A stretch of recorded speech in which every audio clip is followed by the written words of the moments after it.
die mentaliteit van armoede. 1 Korintiërs 11 vers 22 sê, het julle dan nie huise waar julle kan eet en drink nie? Of minag julle die gemeente van God en verneder julle diegene wat niks het nie? Wat kan ek vir julle sê? Sal ek julle prys? Oor hierdie saak prys ek julle nie. Armoede is vernederend. 'n Pa wat nooit 'n vaste werk kan kry of selfs die basiese kan voorsien nie, voel beangs. So ook met ma's wat hulle kinders nie genoeg kan gee om te eet of behoorlik kan klee nie.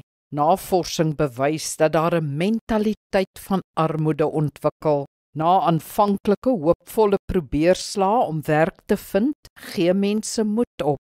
Hulle emosionele belewing van werkloosheid en gebrek is dan depressie, minderwaardigheid, magteloosheid en woede, ook onder die gesinslede. Na 'n tyd leef mense net vir die dag en vir plesier, byvoorbeeld deur te eet, te slaap, te drink, deur seks. So 'n lewe is nie God se wil vir mense nie. God se wil is 'n lewe van waardigheid en hoop, van inkomste verdien deur te kan werk, van kinders grootmaak met waardes en trots, alles gebaseer op 'n verhouding met God.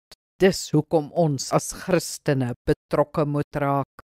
Kom ons bid saam. Hemelse Vader, soveel kan nie werk vind nie en verval dan in hopeloosheid en ellende. Wees genadig, Here. Dit is soos 'n wêreld lyk wat van U weggedwaal het. Dis wat sonde aan die wêreld doen. Help ons om ook hierdie sondes in Jesus naam uit te daag en 'n oorwinnende koninkrykslewe om ons te vestig. Amen. Die Here seën jou.